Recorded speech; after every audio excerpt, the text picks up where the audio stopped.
Bagi masyarakat pesisir pantai wilayah selatan Sukabumi, berburu ikan teri impun sudah menjadi tradisi dan sering dilakukan saat jenis ikan berukuran kecil ini melimpah atau bermigrasi dari laut menuju sungai dalam kurun waktu 3 bulan sekali, bahkan bisa setahun sekali.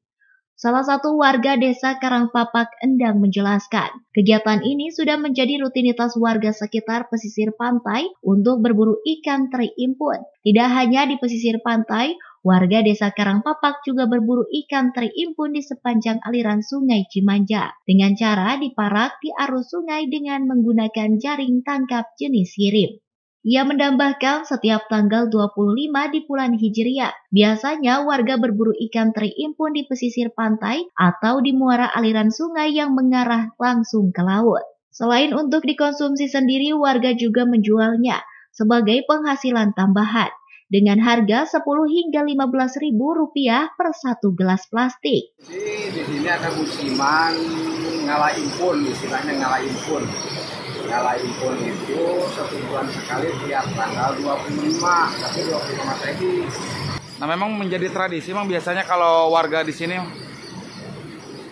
Tradisi itu setiap tanggal 25 itu ditunggu-tunggu banget. Apalagi kalau pas musim banyak-banyaknya, wah udah pada turun semua ke laut. Dari Desa Karangpapak, Kecamatan Cisolo, Kabupaten Sukabumi, Indra Sopian, Tim Liputan MGS TV melaporkan.